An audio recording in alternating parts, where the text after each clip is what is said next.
I'm Jim Search, and welcome to Understanding Upstate, the podcast dedicated to exploring what makes upstate New York such a unique place. Each week, my co-host Rob Adler and I dive into a new upstate topic to better understand what's up upstate. And this week, we unpack a fifth dimension, a world unto itself, and that is SerlingFest 2025, baby. Ooh. That's right. We break off the first of another 100 episodes too. Yeah. Oh yeah, man. Yeah, this is going to be huge. Lot of cool stuff happened up there. A lot of people to thank. I do it now since we're already here. Mm-hmm. Nick Parisi, as we sat down and interviewed, was a guy who was very instrumental in getting the Understanding Upstate crew up there. And Fred Espinoza, who we'll talk so much about during this episode, as he has documented everything that we saw and put together some really cool stuff, as he is a big Twilight Zone fan like us. And yeah, there's a whole bunch of cool people that we met this weekend, going up to Binghamton to celebrate the life and times of R. Serling. Hey, speaking of cool people, do you know what cool people do, Jim? I don't. I want to know. Subscribe, rate, and review the podcasts that they listen to. So, hey, if you're listening to this podcast, be a cool person. Help us out. Do those things. Yeah. And if you give us a 5-star review or a 5-star rating and a positive review, you can throw in a suggestion for something that you'd like us to cover on a future episode. That'd be great. We've done it. We've done it before. We've done those suggestions. And we'll do it again, too. It's true. We've done it before. We'll do it again. And true. Also, I would offer to that, share it with a friend. Tell people about this. Stand on the rooftops of Ithaca. Stand on the rooftops of Rochester. Stand on the rooftops of Buffalo. Wherever you are above the Hudson River, tell people about this podcast, because we talk all about upstate New York. It is a sight to behold, and we want the world to know. So we've got multiple mountain ranges in upstate New York. Stand atop one of those mountains. Come on. What are we doing? Yeah. What are we doing? Stand on top of Mount Marcy. That is the highest point in New York State. There you go. Go do it. All right, Rob. Jim. We've got a review. Yeah, this is a surprise to me. A little peek behind the curtain. You and I haven't been on mic together since August. Yeah. Since August. Since like mid. Yeah, I can't remember when we last recorded, but I had a kid. You did. A little early. And luckily we had a bunch of episodes in the can. But this is a return. I'm excited to hear about SerlingFest. I wasn't able to go because of said birth. Sure, birth in question. Delighted to hear we have a new review. So let's hear it, man. I'm excited. Entitled Yay for Saratoga Springs. Oh, hell coming in August 22nd, 2025. 5 stars from Potassium, Bromide, and Landon. And I'm going to get into that, and then I'll tell you how this all came to be. All right. We met Jim working on a set and found out he had a podcast with an episode about Saratoga Springs. I really wanted to listen because we recently went there and tried a bunch of the water from the springs. I learned a lot from this episode. Interesting and informative content. Great work. Hell yeah. I remember you off mic, we talked about this couple, this family rather, on our way to last week's episode, which is the live record at Wegmans. They wrote a review. That's so great. Yeah. That's awesome. Oh, yeah. I met they're a very, very lovely family. They were on set. We were, so as you folks may or may not know, I do a lot of background work on TV. You might have seen me as an inmate, as a corrections officer, as a shopkeeper. As a sound guy, right? I was a sound guy. Yep. On, what was it? Only Murders in the Building. I've done a lot. In this particular situation here, I was in Law and Order, the OG, and I played I was a professor, security guard, and doctor. So just really going across the board here. Anyway, as I digress, I'm in holding. Meet a very, very nice family. We start chatting, and come to find out, as the review said, this lovely family had visited Saratoga Springs, and I said, well, wait a minute. I do a podcast about upstate New York, and we have an episode all about Saratoga Springs. And I will say, not that I'm jaded, but I have been told many times that people will listen to this podcast. Sometimes they don't. I'm not going to lie to you. Sometimes they do not listen, but they did. I mean, double follow through. They listened and wrote a review. That's right. For a brand new listener. Wow. For anyone else who has listened to this podcast more than once and not written a review, embarrassing. It's embarrassing. Yeah, what the fuck, man? Just drop a 5-star review. Get in there, because we are waiting for you to do that. So get in there, drop those reviews, come be great with us. Well, now that I've attacked the audience verbally, should we? It feels good to be back, Jim. Comedy. It feels good to be back. Good to have you back, man. It's been a month. It has been a full month. It's true. You know, the hits will continue. We will continue our streak of uninterrupted content every week for 101 weeks. We have brought you an episode of Understanding Upstate, and that will continue straight ahead into the future. There we go. Ooh, should we give just a little hint about the rest of the month? Because I know we don't have to get into the topics, but last year and kind of our first year, we started the podcast in October of 2023, right? And we did, I think at least we did one ghost story episode, and last year we did a whole month of spooky topics. We're gonna do the same thing this year, kicking off, of course, with SerlingFest. This episode, right? Rod Serling, no stranger to things spooky and ooky, right? Sure. He has delved into the supernatural quite a bit. It's true. As he's been wont to do. So we're gonna continue that for the whole month, all 5 Fridays this month, culminating on Halloween itself. I believe it's a Friday, so isn't gonna get better than that. No. Can you get more better than that? I mean, if Rod Serling rose from the dead and was a guest on our podcast, that would be better. But short of that happening, pretty good. Yeah. Pretty freaking good. Well, let's get to it, shall we? Let's do it.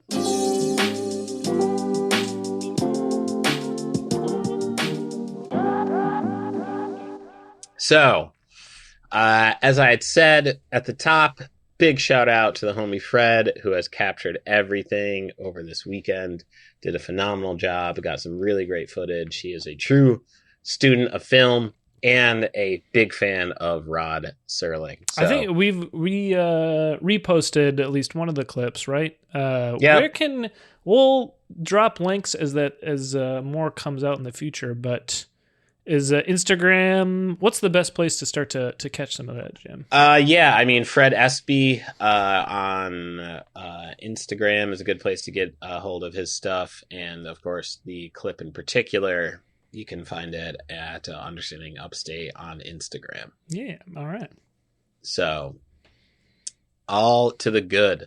All right, well, let's get to it. We have so many action-packed days and golly, we are going to show you. All right. So Fred and I land in Binghamton, and we got straight into shooting. Said we ain't going to waste no time. Short line? Oh, we are in a vehicle. Oh, wow. Okay. Wow. Luxury.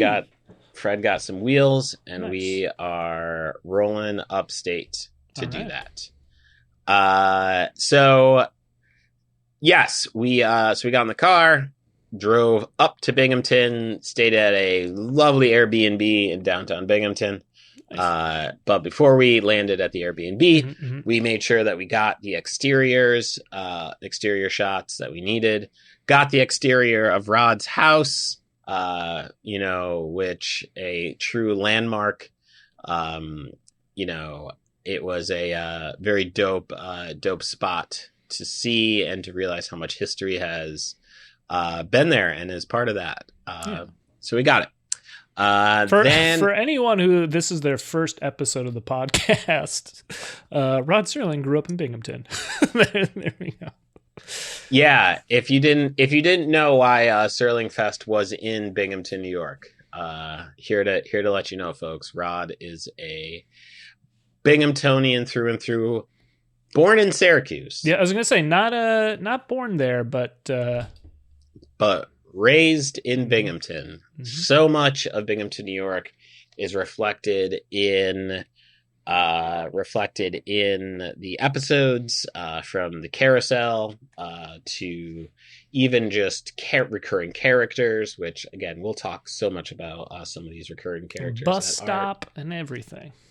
Bus stop. There's Boscovs. There's a lot. There's actually a map. Actually, one of the good folks over at the Serling Foundation sent me a map of all the landmarks that Rod had mentioned in his episodes. Oh, hell yeah. So, anywho, so we got the exterior, we got the gazebo, we got the statue that I was there for last year at the unveiling, and of course Recreation Park. My favorite name for a park. That's right. It's a park that is located on the west side of Binghamton, and that Rod has spent many summers and spent a lot of his life in that park, and so that serves as kind of an anchor for a lot of him. So, got that out of the way. Then get over to SerlingFest day 1. Walked into the forum, got my media badge. Rob, this is the first media badge I ever got in my life. I was going to ask. Certainly the first for this podcast. Oh, definitely. And again, shout out to Nick Parisi for making that happen and giving us the opportunity to come up and cover the event. Very cool stuff. So there's a great 50-50 raffle table which had a bunch of the Rod Serling goodies, some composition notebooks with his face on it, collector's DVDs, Planet of the Apes, which he worked on. I think he wrote the original script, right? And then they basically reworked it so much that I don't think he's credited on it, but the final film, I can't remember the total particulars. Yeah. Something like that. But hey, definitely, we have an episode with those details. We had a full ass episode all about that, man. Met up with Nick and the rest of the Serling Foundation crew, who are very hospitable, very awesome, very nice. Then we took a little dip into the side room, which had kind of like all the vendors and stuff. So there was some art, some books for sale. We asked around about the Serling Meat Market, which his father used to run. Cool. And found out it was located in 3 spots. One on Court Street, which is right in downtown Binghamton, the Metro Center, also downtown Binghamton, not too far from the Forum and Water Street. And also found out that there was the certificates that I was giving out for the trivia game, because we did a little in the zone Twilight Zone field piece where we asked some of the attendees what they knew about Rod Serling. It went really well, I must say. Hell yeah. if I have to pat myself on the back for that. Those certificates were a remix of a certificate of an award that I won in high school. Just changed up some of the verbiage on it, gave it back out. Nice. And it had a portrait of Rod on the front. Come to find out, Bob Keller, Rod Serling's friend, drew that portrait. Cool. It's pretty fucking cool. Who, by the way, recently passed away at the young age of 98. Rest in peace to Bob Keller. So that was a fun fact. I've been sitting with this award for, I don't know, since I graduated from high school. And all to know that Rod's homeboy drew it. Yeah. All right. So we moved on, and I bought a copy of the Twilight Rounds, which is Rod Serling explores the dark side of boxing, and from the author Chris Benedict. Cool. Rod was a boxing enthusiast. His fight record was 17-1. Pretty fucking badass. That's not bad. That's pretty fucking good. Badass boxer, man. So I can't wait to crack into that book. It's going to be pretty dope. I can feel it in my bones. So there's like one boxer episode that I'm remembering. Yes, Requiem for a Heavyweight. Yeah, that was good. It's a good episode, man. Yes. Jim, Now, before we move on to the later events, but I gotta ask before I forget: was there a poetry slam at this SerlingFest? No. Oh man! All right, well, we got the disappointment out of the way. That's all right. got that taken care of. That's all right. Jim, it's understandable after watching last year's poetry slam. Okay. No, we didn't do that. Okay. Well, let's learn what was there. Sure. Yeah. So 6:00, we had our keynote address from Frank Spotnitz, who was a writer for the X-Files. Oh, hell yeah. And they did this last year, at least, and certainly doing it this year, of just kind of talking about the current state of affairs that we're living in.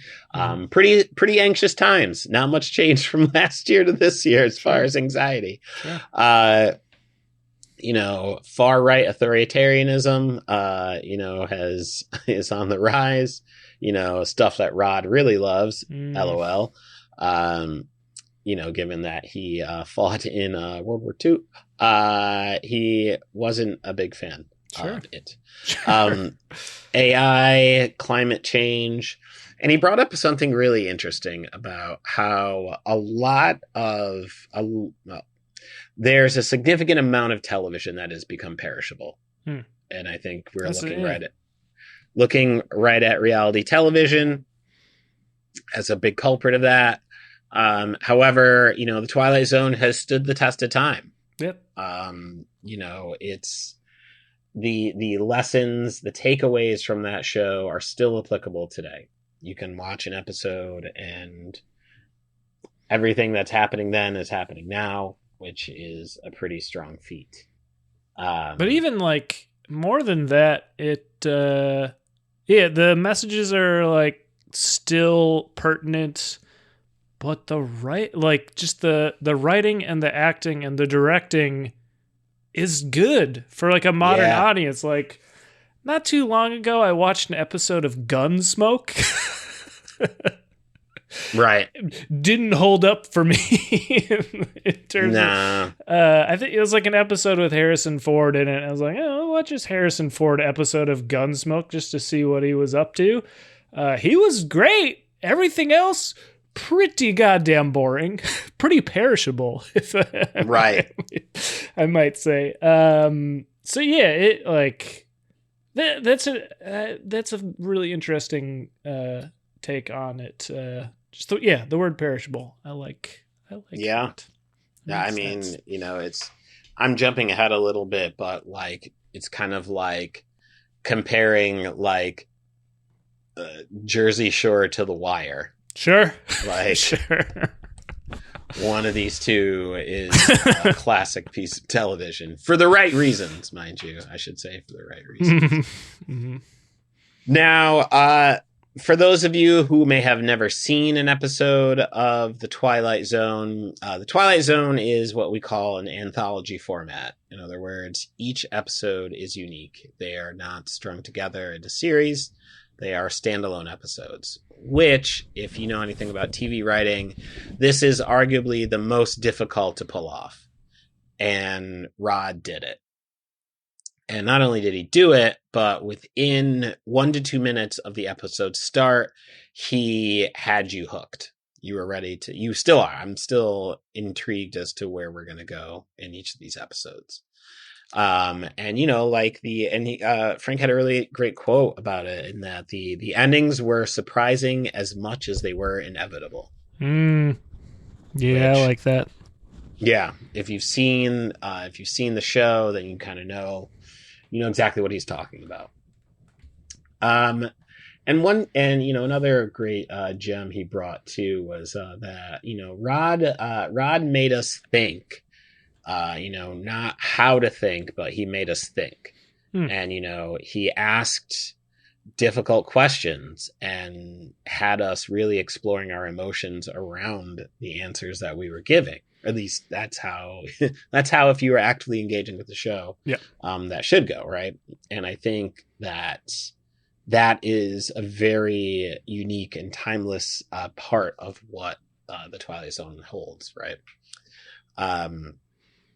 And then to round off his keynote, we ended with a quote. The tools of conquest don't come with bombs and explosions. They come with fear. And that is a quote from The Monsters Are Due on Maple Street. Good episode. Great episode. And I mean, again, if there was ever anything that was more prescient of where we are currently, it would be that episode. Yeah. Neighbor turning against neighbor. This was, a allegory of McCarthyism. But hey, living in it now. Mm-hmm. So The Monsters Are Due on Maple Street. If you haven't seen that episode, definitely jump in and check that out. Yeah. It's great. Now we move on. We're at about 6:30, and now these are like rough times, right? Mm-hmm. Like there was some people went over, some people went under, but just so you know, in case you were there and listening and said, actually, Jim, that started at 6:45. Sure. So 6:30, command structure in the Twilight Zones. On Thursday, we leave for home. Screening and presentation by Joe Doherty. If you haven't seen this episode, another great piece of television. I'll give you the TLDR. It's really about different styles of leadership, and how to do it and how not to do it. Mm-hmm. And I'll get a little bit deeper into the TLDR in a little bit. But Rod was a vet. Rod was a veteran of war. So who better to know what a good leader looks like and what one doesn't, because he saw it.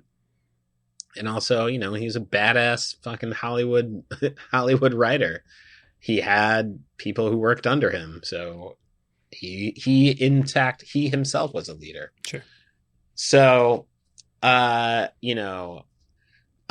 another quote from the show The Loner, which Rod worked on, was, in response to a certain leadership style, he doesn't lead men, he sends them.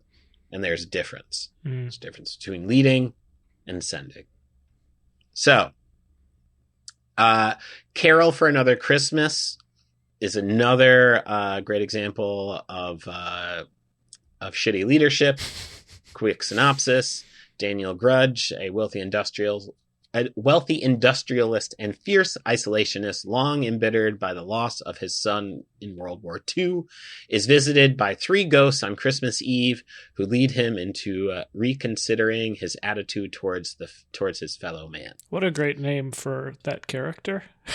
Yeah. I think it's pretty on the nose. He wasn't trying to hide that. No. So here's the Jim Search retelling of On Thursday We Leave for Home. So, outer space colony has been on a faraway planet for 30 years. They're slated to come back in, wait for it, 1991. Awesome. Yeah, pretty hilarious. Side note, it's always great to watch shows like this from the 50s that look at like 1991 and 95 and 2000 as this like, super far off planet, which hey, could have been if we invested in infrastructure. Sure. But that's a different podcast. You're here to learn about the Twilight Zone. So, outer space colony has been on a faraway planet for 30 years. The colony is led by a captain who is pretty cynical and gloomy and doomy. Like, he's really just like keeping everybody down and keeping everybody in like a state of like panic and fear, So he is on some like total cult leader vibe. Like at one point he has them all chanting together, which I'm like, oh, this is right in our face. Yeah. This is right in our face, right? So now a rescue ship shows up, okay? And it's led by a very different captain, okay? And he has a very different leadership style. He actually lets them have fun. They play stickball and everyone's having a great time. And meanwhile, the original cynical gloom and doom is not feeling it. He feels his power being usurped. And he knows everything of what's going on. There's some really fantastic acting from, I wish I had the actor's name, but like, you can really see it on his face of just like, oh shit, like they like this. Right. It's making them happy. And I don't want them to be happy. So, again, the people will respond positively. And, as it's time to go, as it's time to leave, because on Thursday, they're heading back to Earth. The cult leader, tries to scare everyone, telling them that Earth is scary and it will hurt them and that they're safe on this faraway planet. I mean, is he wrong? If you saw the episode and you saw how he was moving, I know. I know what you're doing here, and yes. Well, in 1991, you know what? It was probably less scary than it is right now. So I'll give him that. I would love to go back to 1991. And also, obviously, the freedom is what a lot of these people are yearning for. Sure. That's the other part that I left out, right? Was like, there are folks who are like, I want to live in Seattle. I want to live in San Antonio. I want to live here. We have family in this city. We're going to sell that. So they're all like making plans for their future. Yep. Well, old captain, very stuck in his ways. He doesn't want to leave the planet. In fact, he tries to break the ship that's going to take them away. He grabs a pipe and starts attacking the ship because he is that fucking batshit. And they tackle him to the ground. And then, what was I going to say? Oh, the new captain is just like, listen, we're leaving for home. You got to come with us. And the old captain's like, no, I don't want to leave. And they're like, what? Well, everybody else is going to go. So they give him the ultimatum. They're like, once the ship leaves, nobody's coming back here. And Crazy Man is like, fuck it. I'm going to stay. So he stays. And it's him by himself, and he like is trying to like pretend like people are there. Oh, sure. Yep. But then realizes that like there's no it's not good, right? It's not what it once was. Sure. And he realizes it sucks. And then he's like, this fucking sucks. And that is the episode, in a nutshell. Nice.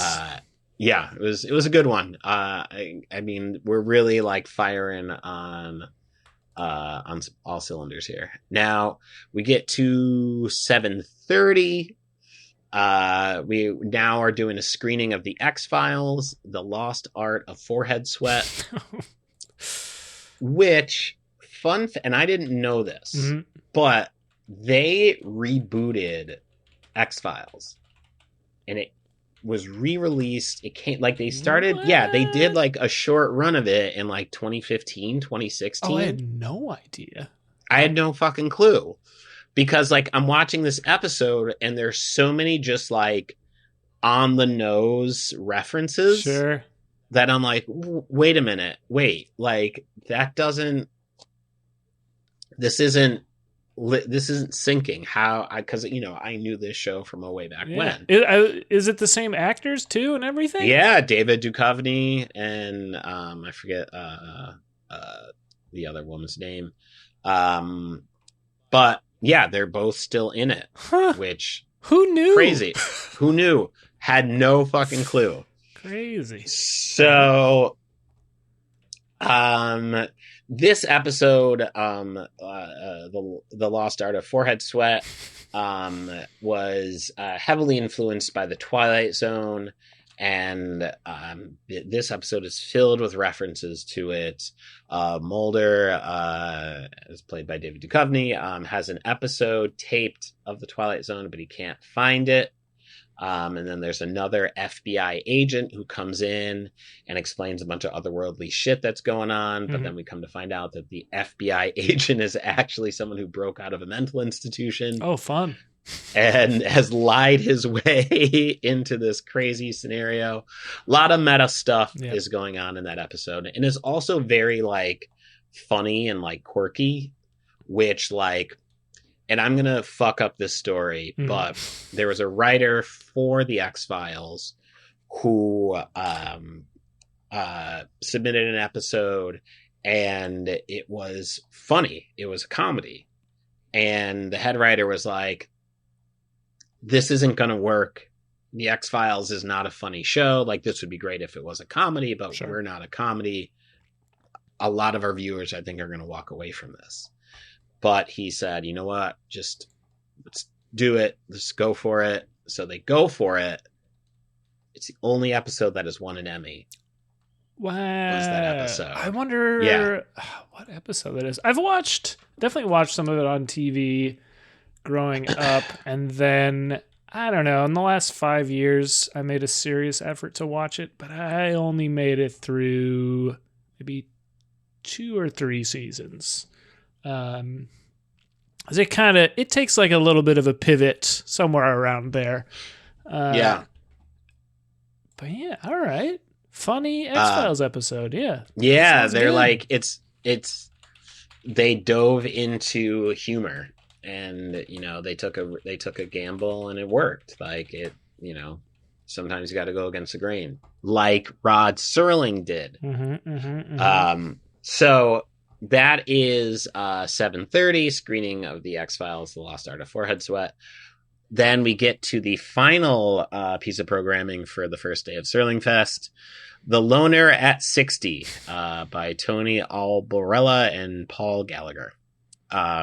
Now, this was the other show that Rod wrote, The Loner, which was a Western, and Lloyd Bridges, I believe, plays the main character, who was a gentleman who had just served in the Union Army. This is right after Civil War.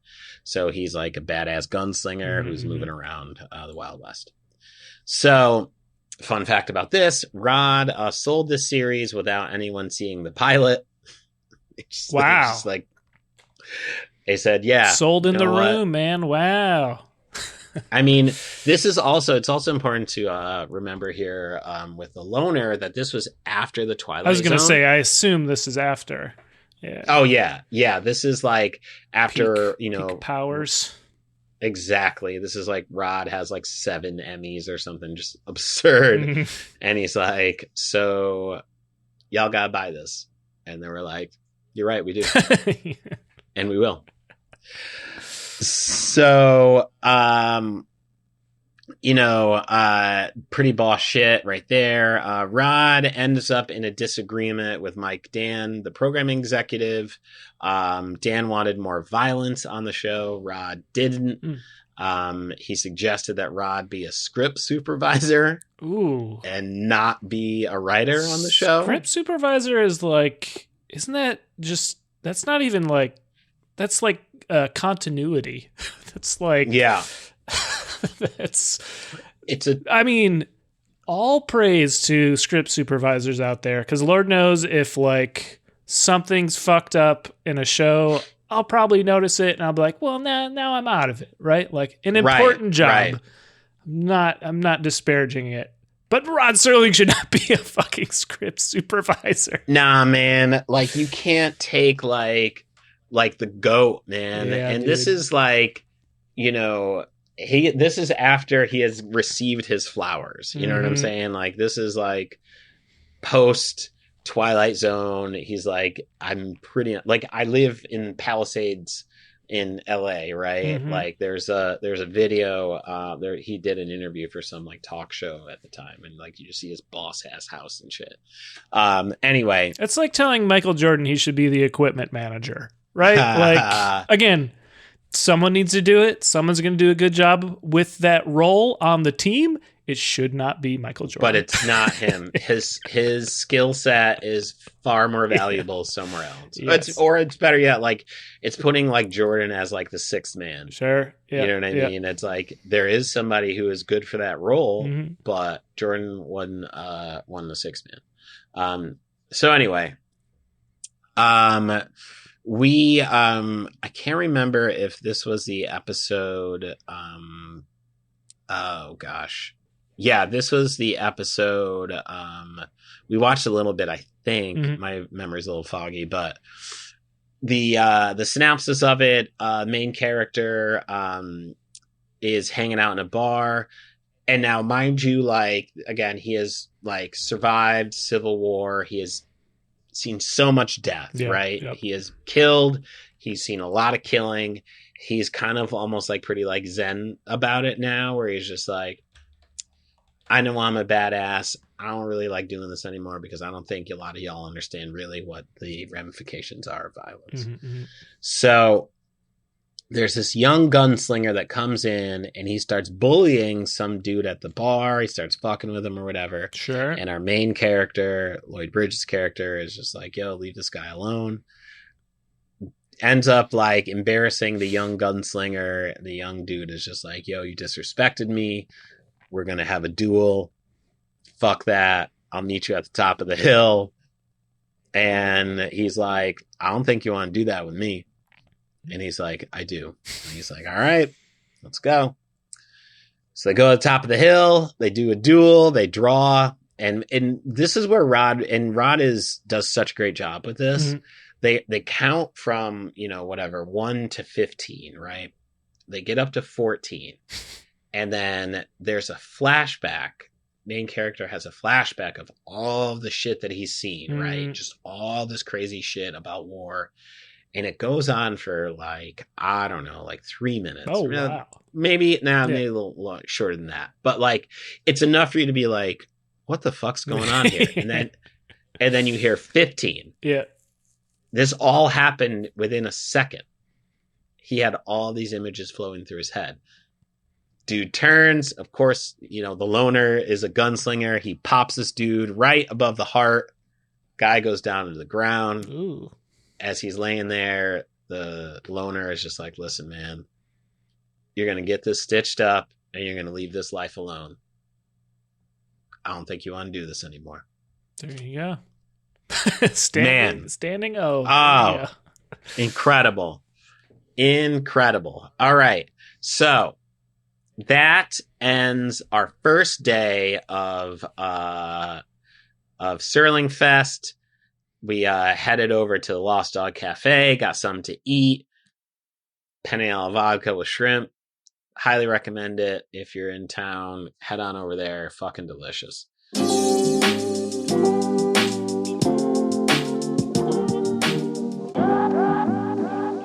So day 2. We're on day 2 of SerlingFest. 10 a.m. bright and early. Back at it, folks. We ain't stopping. We're rolling. 10 a.m. The Enduring Impact of Rod Serling by Nick Parisi. Nick gave his opening remarks and presentation about Rod. Here's just some of the bullet points. Talked about the beginnings of the Serling Foundation. Started with Helen Foley, Rod's teacher and mentor in 1985. Fun fact. I mean, I'm definitely talked about this on our previous episode, but Helen Foley is a recurring character on The Twilight Zone and was featured in the Twilight Zone film. This was again, his mentor inspired him to do what he does. So without her, probably couldn't have been no Rod. So Antioch College in Ohio, where Rod went to school, is having a landmarker celebration actually today. As we are recording this right now. Yesterday, if you're listening at the time of release. Exactly. So if you are a true Twilight Zone fan, then you'll bend the time continuum and you will go to it and you'll tell us what it's all about. Or if you live near Antioch and you went, let us know how it went. There you go. Got this bolded and italicized here. Serling documentary coming out soon. Cool. All It's right. going to be in indie theaters. It's going to be sick. I watched the trailer. Wow. We'll get to the trailer. All right. In a little bit. But yeah, it's gonna rip pretty fucking hard. Ariana Grande did a song titled "The Twilight Zone" and dressed as a character from The Eye of the Beholder for Halloween. So some like real pop culture-y reference. Rod still stands the test of time. This little director, I don't know if you guys have heard of him. His name's Ryan Coogler. Did I pronounce that right? So. Did some little film called Sinners. I hope I said that right. Big fan of The Twilight Zone. Huge fan. Quoted, "My favorite thing ever made is The Twilight Zone. And my favorite episode is called The Last Rites of Jeff Myrtleback and probably Salem's Lot." Huge. Big influences for him. That's fucking incredible. Do you know what that episode is? I don't. I would. I'm gonna watch it immediately after we record this because to see where Coogler got his influence from Rod the God, incredible stuff. I can tell you the Rod's opening narration. It's very brief. Just to give a little teaser. Yeah. Go for it. I won't do an impression. I can't do that. No. Well, yeah. This is the hook for the episode. Time, the mid-20s. Place, the Midwest. The southernmost section of the Midwest. We were just witnessing a funeral that didn't come off exactly as planned, due to a slight fallout from the Twilight Zone. Nailed it. Here you were like, I'm not going to do an impression. There, I mean, I have to throw in the music. Sure. At the very least. I mean, I'm hooked. Yeah. I know I've seen this episode, but now I can't remember what it is. Let's talk about it. Yeah. So as so we move on to 11 a.m. In his own words, Rod Serling's historic Library of Congress speech by Mark Olshaker. As documented many, many times, Rod was a very outspoken activist and gave his speech in response to California's Proposition 14, which you can look this up, man, if you want to know how fucking gnarly the world we live in is, especially in the United States of America. This proposition allowed people to deny renting or selling of land based on race. Flat out. Like, you are legally allowed to discriminate. That's what the proposition And proposition was in favor of this. Yes. Correct? This was the this is what would allow folks to do that. Right. So I am paraphrasing what Rod had to say. These are my words as I heard him speak. I'm blunt because I ain't got time to fuck around. You know who I am. 5'5", 130 pounds. I'm concerned with what is happening to our society. There has been undocumented sadistic murders of black people. He was referencing Emmett Till, which really, really fucked with him, by the way. He really, really, that really shook him. Proposition 14 will go after black people first, and then everyone else will be next. Does that sound familiar? Anyway, those were his words. And then we'll get into this is the his speech from the Library of Congress, January 15th, 1968. There are many challenges facing writers at this time: censorship, civil turmoil, etc. Politicians are intertwined with entertainment and business. That sound familiar? Highlighting the nepotism of both of these businesses, respectively. And, this is, again, just a remix here, but, mass media cuts both ways because we're getting the good and the bad. You have classics like The Wire, and then you have reality TV. You have Hogan's Heroes depictions of Nazis, and then you have Rod's myriad of episodes touching on the topic. I remember a slight anecdote. My grandfather on my mom's side, he was in World War II, like many grandfathers of that generation, and would not. Hogan's Heroes was not allowed in the house because. Yeah, it made Nazis into these goofballs. Right. And that's not, that's not quite it. That ain't it, man. Yeah. That is not it. They were not lovable. So, again, juxtaposed against Rod's depiction of them. So you have these, you have mass media cutting both ways. And he not even there's episodes set in World War II, but there's also post World War II episodes where it's hey, there's these, ex-Nazis are just out there, and there's a very good episode with a former, I think it's a naval officer.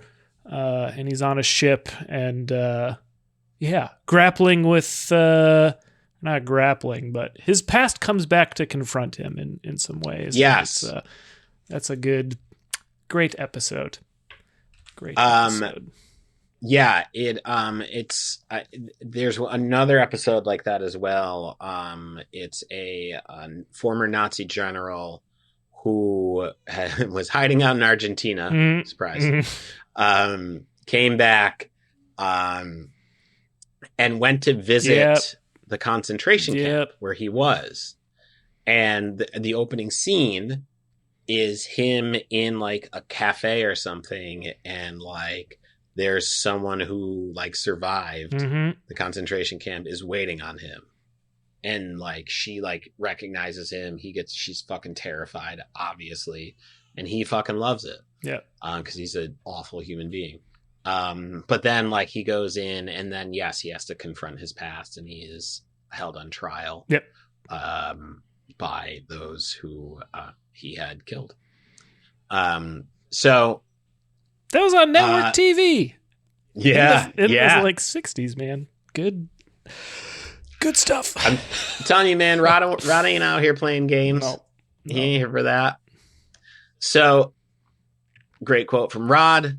The moment we distort history, we become gravediggers. The moment you censor the writer, you end up in the concentration camp.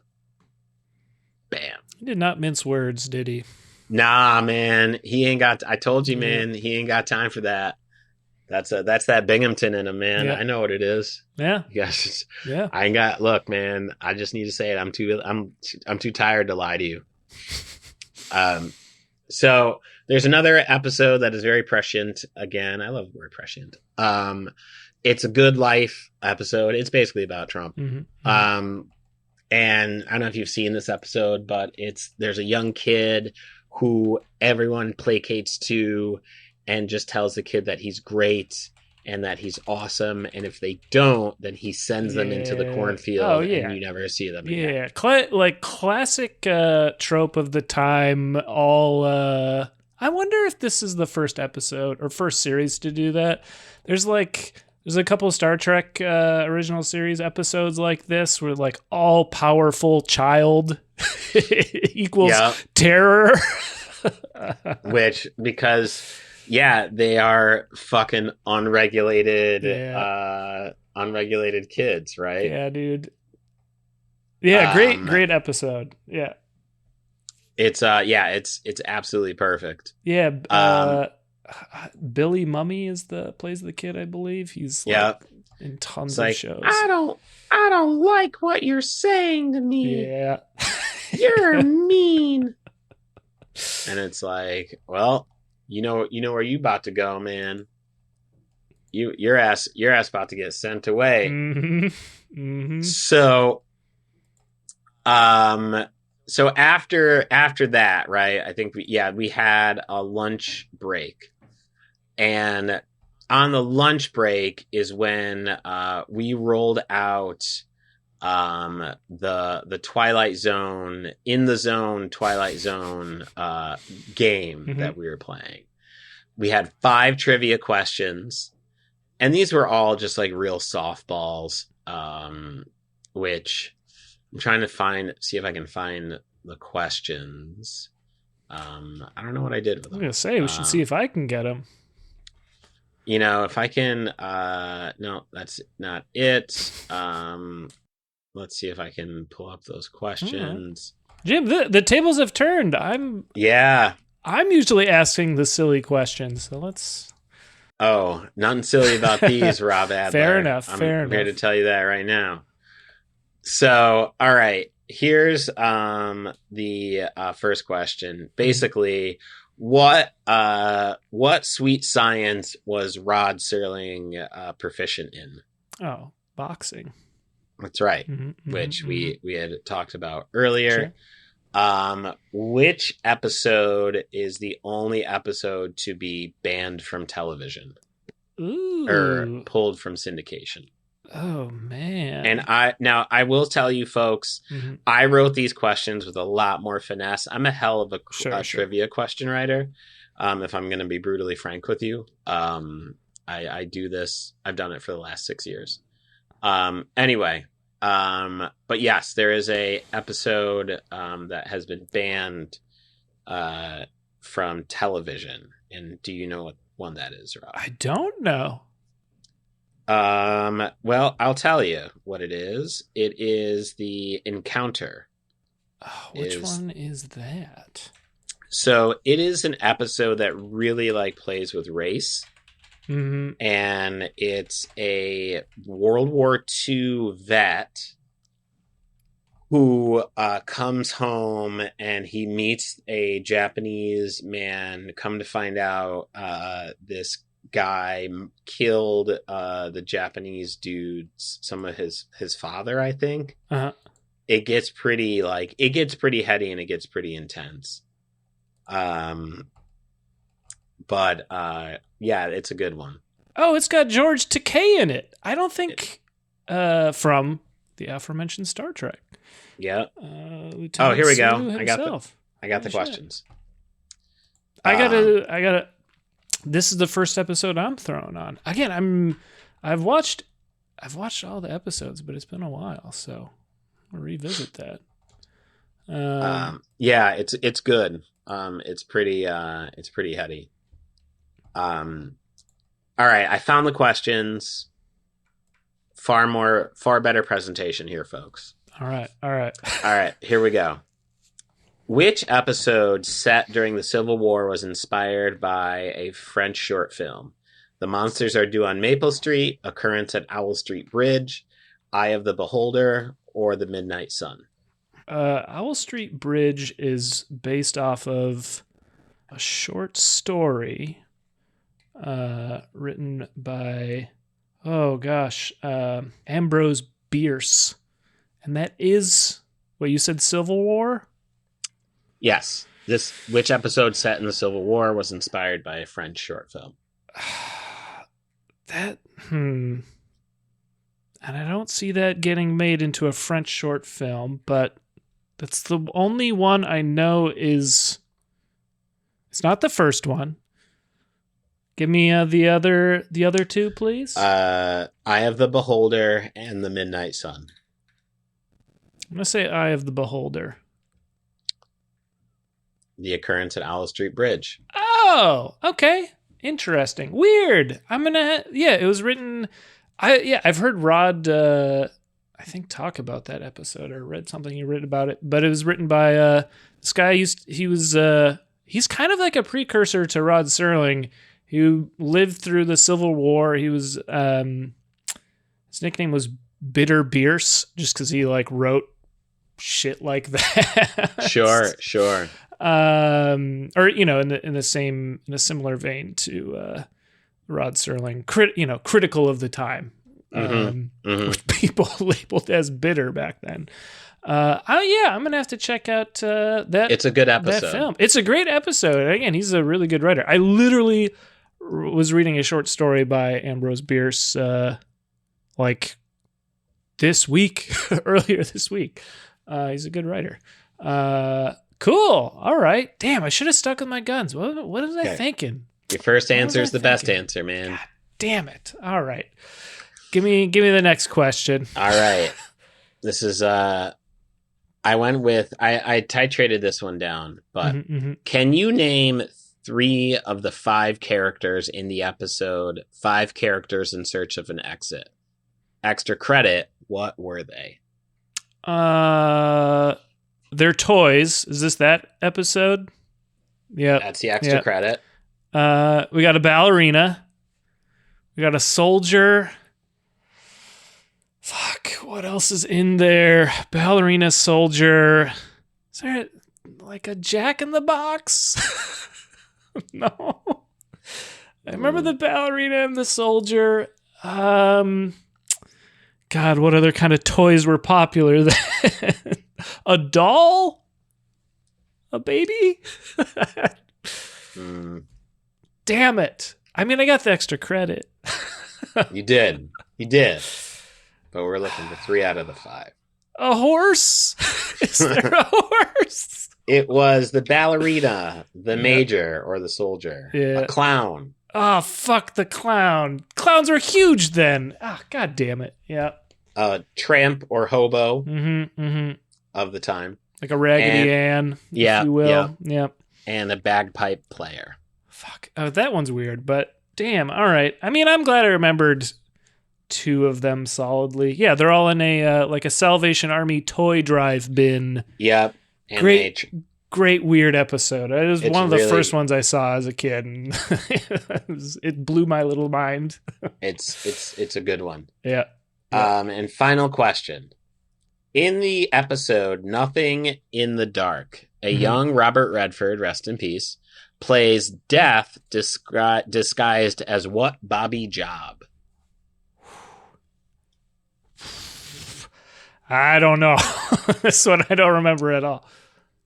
He's a cop. Oh, Bobby Job. Oh, man. Yeah, I should have given it 10 more seconds. Yeah, all right. That makes sense. Those questions went off pretty well. Yeah. Most folks did pretty well. I mean, this is kind of where people are. They are Serling fans. Yeah. I was going to say this for later, like, a lot of like fan festivals or conventions are come see the people that were in the thing, or come see the directors or the writers, right? This is getting to be a fairly old show, so it's this is a much more academic gathering, right? Which I think is an interesting comparison to what a lot of fan events are these days. Like it's kind of cool. I like it. I like that it's fairly introspective versus, I mean, there's nothing wrong with, I'm literally wearing Your like Star Trek T-shirt, an Upstate Star Trek T-shirt, I might add. That's right, baby. A Star Trek T-shirt, nonetheless. Right. Those are more fun oriented. With your actor panels and whatnot, and you might get like a little insight. But yeah, I really, I'm bummed I missed this. This sounds really cool. Next year, cool next year we always got next year, man. Hell yeah, there we go. Now, there we go. As we move, I'm going to skip ahead a little bit. Sure. I'm going to get into the Serling documentary. So Jonah Tulis has put this together. I think he said it's like 3/4 done, if not all the way done. Oh. Legit Rod Serling documentary coming soon. Family has signed on for it. They're with it. They are. So this is not like one of those like, this is unauthorized. Nope. Yep. Family's on board. Brought to us through Leonardo DiCaprio's production company. Yeah. Oh. Is bankrolling this. Cool. Leo is a big fan. He fucks with the Twilight Zone. Cool. So he put up the money. There's a Twilight Zone movie adaptation coming out. That's in mid-development. Do we know is it going to be like the original movie or it's also an anthology, or what's the I'm not sure. He didn't, if he got into it, I didn't sure. Catch it. So Rod dictated a lot of his writing. So he had a vocoder and would talk into it. Yeah. And would down to saying like period, exclamation mark, line break. He would say all those things. And there were hours of these tapes. Wow. Hours and hours and hours of him doing this. And then he would have his like secretary type up everything that he said. This shit's going to be awesome. Now, the first run of this was 3 hours.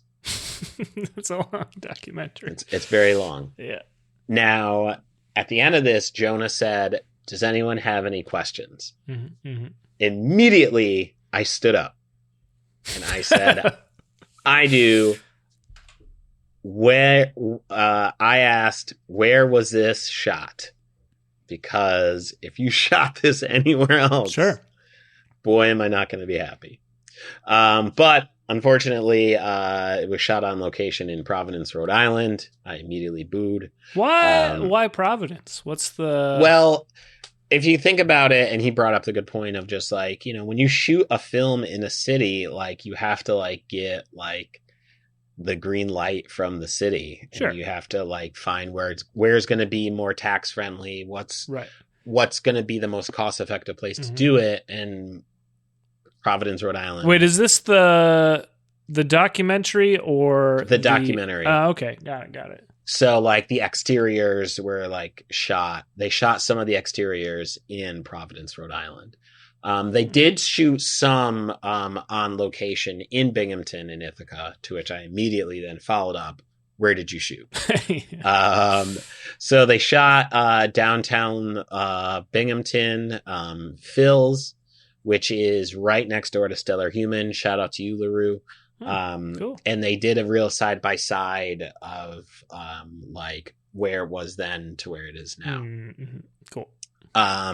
One thing, so as the questions went around, one thing that we didn't,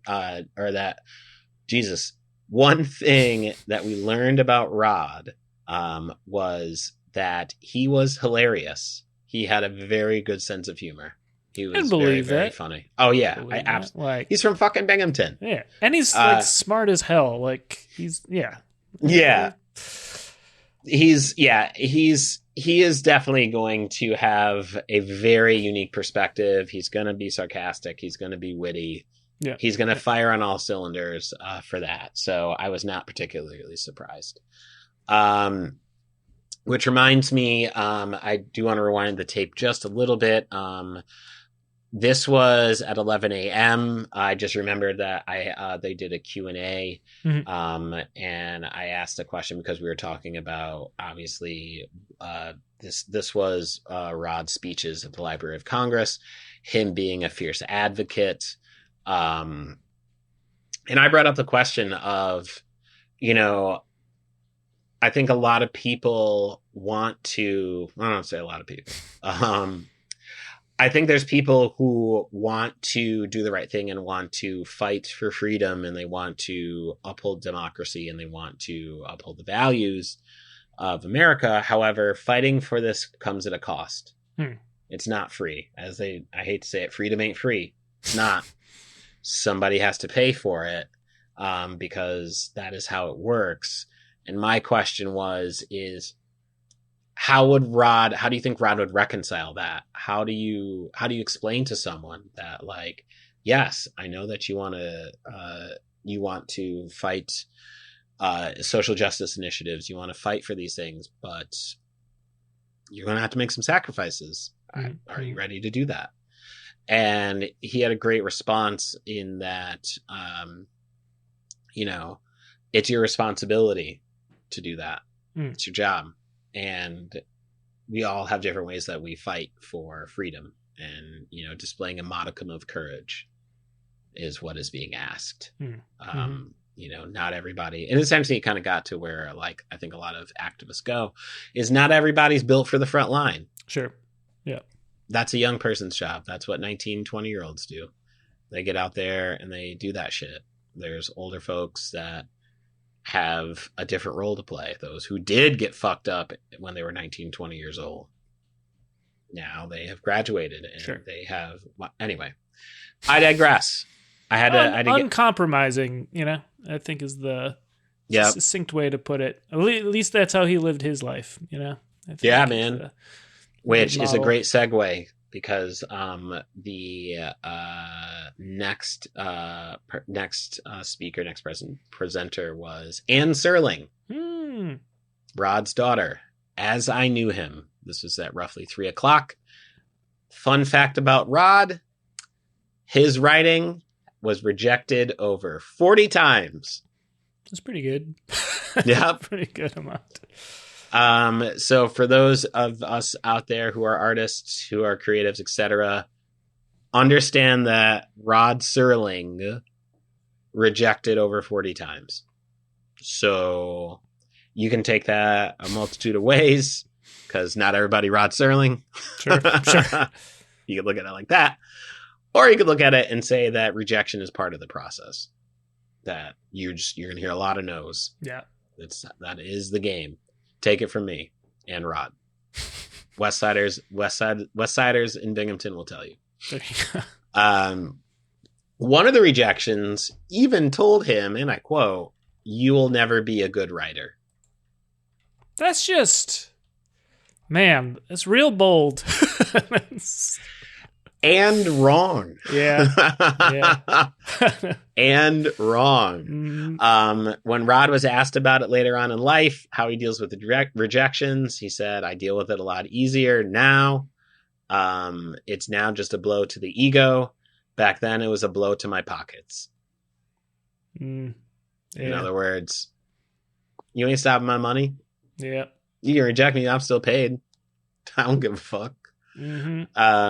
So, and interesting, and this is such like a hard work ethic that he had, right? Rod just wanted to be known as a writer. That's all he wanted out of the game. He just wanted people to remember that you knew him as a television writer, as a writer in general. Fast forward the tape. 2013, the Writers Guild voted The Twilight Zone one of the top 3 television shows of all time. That's the Writers Guild. The people who are in the Guild of Writing. Yep. The people who write and do it on television and do it at a great speed and with proficiency. All of them said, "You know what? Rod, you're in the top 3, man. Twilight Zone's in the top 3. That's That's pretty Hey, you are known for more than that. There's been a lot of TV, Jim. We've discussed there's so much. Mm-hmm. There's a unit of study at MacArthur Elementary School in Binghamton, New York, called The Fifth Dimension. Is where fifth graders watch The Eye of the Beholder and they unpack it. They talk about it. They discuss it. It was interesting because they talked a lot about how this show was in black and white, and these kids have never seen black and white. Oh, sure, they're like fifth graders. Yep, didn't matter. The messaging was so powerful. The show was so powerful that they didn't even notice it was black and white. One of the main pieces of the unit of study is they discuss the difference between prejudice and discrimination. Prejudice is the thought. Discrimination is the act, and those two are often linked. Well, they are linked, not often. They are linked. Sure, yeah. As we seamlessly pivot, fun fact: Betty White would come over for dinner. That's fun. That'd be a good hang. Yeah, Betty'd be a good hang. I think she'd be pretty cool about it. I forget. God, I always forget her husband's name. This is a game show host, basically. He did Password and. I can see his face. Yeah, I know what you're talking about. Alan something. Yeah, that'd be a great hang. I assume Alan came along too. Yeah. As Carol Burnett. Burnett also would be a dinner guest. All right. And when asked, Anne kind of said Rod, she's glad Rod isn't here to see the disintegration of our society. Sure. Don't blame her. Don't blame her at all. He would have to have upped his amount of cigarettes to a lethal amount anyway, so it's probably for the best. Yep. Now, towards the end of Anne's presentation here, the lead singer of Mr. Doomsday on Denton Street, there's a band that named after Rod Serling, renamed after the Twilight Zone episode. Mm-hmm. That's the band that played on Sunday. The lead singer asked Anne if Rod liked rock music. He hated it. Wasn't a fan. All right. What did he? I wonder what he seems like a jazz man. Frank Sinatra. Okay. All right. That kind of vibe. All right. He was a great singer too. I mean, he's got a great voice. He's a great voice actor as well. They got a lot into that. I didn't really get a lot of notes, unfortunately, on that. But no worries, Jim. We need more episodes in the future. So so that brings us to 4:00. A deep dive in the archive from Tony Albarella. So this is actually, I lied. I got a little bit of Rod's voice acting stuff. So Rod, as you know, was a paratrooper from 1944 to 46. After that, went to Antioch College, then jumped into the world of radio script writing, and then became an accomplished voice actor as well. So he did an interview on a show called Look Here with Martin R. Gronsky at his house in the Pacific Palisades. And this is like whatever in like the 50s or so. Yeah. And I'll tell you right now, that shit was baller today. Yeah. I'd live there. It looked fucking great. He had a pool. He was doing his thing. He was living. Yeah. Not bad for a guy from the west side of Binghamton. Key takeaway from the show, Hollywood ain't changed him. He's like, I got some money, but I'm still me. Censorship really, really fucked with him and led to some rejections. On the Requiem for a Heavyweight, in fact, this is how crazy it was. Is, he said match on the show because there's a boxing match. Right. The word match had to be censored because a lighter company sponsored the show. That's it'd be funny if it weren't so. just yeah. Oh, no. Just bizarre, right? Yeah. So that then brings us to the last piece that we were there for, and I'm gonna tell you we had to leave early. I'll tell you why. Was Teaching Serling by David Bianculli. And I gotta say, this guy was cool as fuck, man. He was the quirky, cool teacher that everybody loves. I can see it. I know as a reformed teacher, I'm like, oh man, you're one of the good ones. I can see it. Like sitting, flipping the chair around and sitting in it with his arms over the back, breaking it down for the kids. Not that contrived. He would wear like crazy he'd wear like Hawaiian shirts to class. Yeah. He has a thing where every time, because he doesn't know technology too well, every time one of the kids helps him, he gives them $1. Just like silly shit like that. Like I liked his vibe, man. I was into it. Mm-hmm. So David has been a TV critic for 50 years, 50. Wow. Taught TV study for 20, and like I said, he was just such a trip, man. And one of the key takeaways I got from him was there were 20-year-olds who had never seen The Twilight Zone, right? And they watched it, and then their reactions, there's something to be something to unpack, juxtaposed against someone who has seen the show. Sure. And how those two worlds collide. I thought that was really interesting. Yeah. So that concludes day 2 of SerlingFest, which the reason we had to cut it short is because I had a comedy show. Oh, that's right. Yeah. I was booked for Crooked Mouth Comedy, hosted by the lovely, legendary Stephen Brown, out in Endicott. And it was a fun show. He puts on a great show. He's got he always has a really great lineup. I mean, I'm booked for it. There you go. So he knows what he's doing.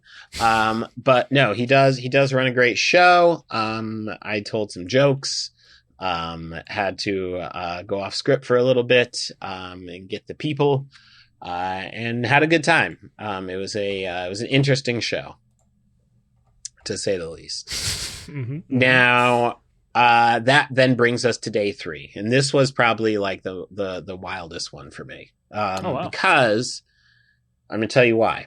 Is because day 1, we rewind the tape. This is 72 hours ago.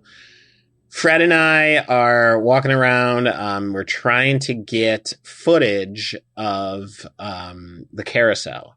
Right. It's closed. Mm-hmm. It was closed on the first because it closes after Labor Day. Closes for the season, right? Oh, okay, seasonal closure. Got it. Yes. Now, I should also point out, Fred was doing a fantastic job of, again, videoing, taking some really great footage of this event. In fact, like I said at the top, we did a really great homage to the Twilight Zone. That's available on his IG and mine.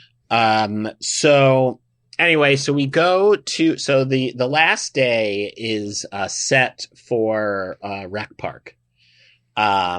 And it's at the gazebo, which there's a plaque in the middle of the gazebo. It's dedicated to Rod Serling, right, because the episode Walking Distance is inspired by that gazebo. So we got there, and as we're walking over the hill, I see the lights are on in the carousel. Oh. I'm like, that's strange. Like, it can't be open. Rob, it was fucking open. They opened it up. They opened it up for the day. Hell yeah. Now, I'm going to tell you, I went in. I rode on the carousel. Oh, hell yeah. I mean, what, we on a horse? We on a unicorn? Oh, yeah. What are we on? Got on a horse. Hell yeah. Jumped up there. Right. And honestly, it's like, I didn't lose a step, man. I jumped right up on that motherfucker like I was 10 years old. And no, yeah. I have not been in that carousel in 30 years easily. All right. Yeah. It was definitely one of the more powerful moments of my trip there because all the memories come back. The smell, it just brought me right back, man. It was really dope. That's great. So rode the carousel. Then we got into Rec Park, and there were some very touching speeches that everyone gave. Rod's nephew spoke. He got a little choked up. I got choked up. Everybody was feeling it. It was really touching. Anne spoke as well. I got on the mic and I gave a little spiel from the heart, and I believe, I want to say I'm like 25% believer in ghosts in the other side, right? Mm-hmm. Other 75 lives here in reality. I mean, this is scary enough. Sure. Sure. But I am here to tell you, Speedy Freaks and Rattlesnake Pete's, that as I stood on that microphone and I talked about Rod Serling and how amazing it was, that inspiring he was as a man who had grown up, and we had walked in the very same park, and he had such an incredible career and took his message around the world 300 times. To know that he is from the same place that I am, you could feel the spirit of Rod in that park. Hell yeah. I could feel it. I felt it when I got on the microphone. He was fucking there. He was absolutely there. I could feel it. Well, all right. I believe it. I'm telling you, I'm not here to lie to y'all, man. So spoke, went great. Thanked everybody for having us. Nick and the gang did their own trivia.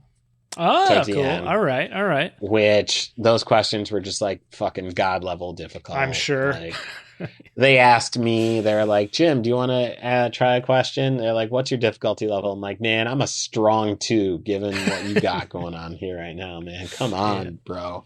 Y'all are killing me here. Then Mr. Denton on Doomsday played. They played the rock music, and as predicted, a lot of those folks just left. And that's when you felt the spirit of Rod Serling leave. Yeah, he said, "Oh, you about to do what? Rock music? I got some cigarettes to smoke." Yeah, I'm good, man. I'm gonna go write a new script for Jimi Hendrix or something, man. I'm out of here, dude. You know what I mean? Mm-hmm. And then, then we jumped in the car and we were out. Oh yeah, that was it, man. All right. And that, folks, is the retelling of SerlingFest 2025. If I left anything out, I apologize. I took the best notes I could. I want to thank Nick Parisi and all the good folks in the Serling Foundation for again letting us cover it, and also really continuing to preserve the legacy of Rod, which is really important. Not only just because of what he represents for Binghamton and upstate New York, but what he represents for television, for the arts, for English classes, all that stuff, man. He's a legend, and they continue to do a great job, and I'm excited to return there next year. Oh yeah. That's I'm real glad it worked out for at least you to make it out there. Next year, hoping 2026 I can make it.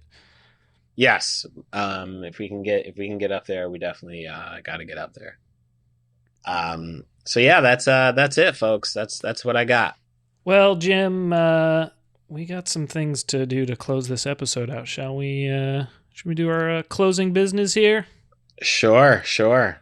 Well, first things first, guys, you got to subscribe, rate, and review the podcast. Again, we're doing a whole month of spooky topics. It's going to be a good one. And hit that subscribe button so you don't miss them. And again, if you write us a 5-star rating with a positive review, and you can throw in a topic you would like us to cover in a future episode, and we just might do it. Jim, do you have anything you would like to recommend to the Speedy Freaks and Rattlesnake Pete's for this 101st episode? All right, so check this out. Let's say, hear me out here, folks. Let's say that you are a part of a space expedition crew, and you have ventured to a faraway planet, trying to discover what's there, and you get really lonely. You're getting kind of sad. You're missing upstate New York. Right? You've heard so much about it. You love it. You're just like, man, I need to get me some of that. Well, you're in luck, because I have an album, Upstate Understandings, and you need to go pick that up. It's available on Bandcamp. Jimsearch.bandcamp.com is a good place to pick up some of the physical copies. I still got some CDs and tapes left. So you can swipe up with some of those. Got some merch, still got some t-shirts and all that jazz. Please go pick those up. And yeah, jimsearchcomedy.com is a good place to check me as far as dates for comedy goes. I am mostly in New York in the next couple weeks, so if we got any Speedy Freaks Rattlesnake Pete's want to make that trip to New York City, I'm going to be telling some jokes. So go check out jimsearch.bandcamp.com and jimsearchcomedy.com for my dates. Rob, that's all I got. Talk to me. Talk to us. What can you tell these folks? Let's just say you went to SerlingFest 2025 and were super excited for another great poetry slam, and you were dismayed to find the event had been removed. You had a great time otherwise, but you were a little bit bummed not to have the poetry session.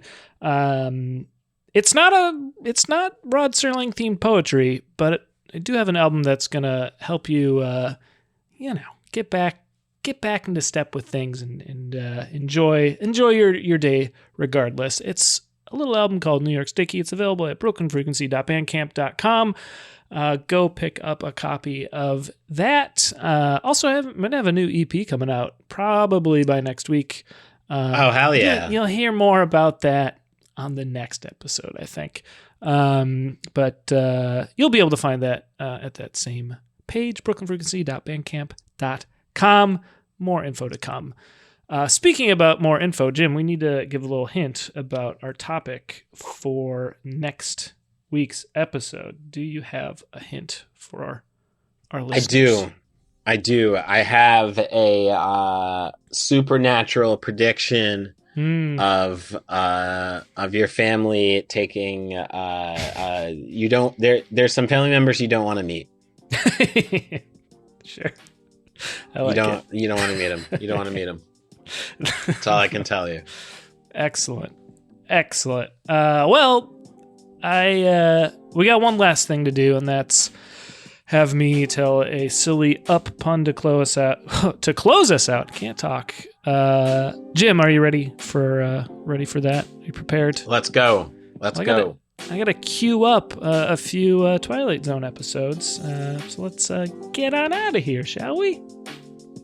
Indeed.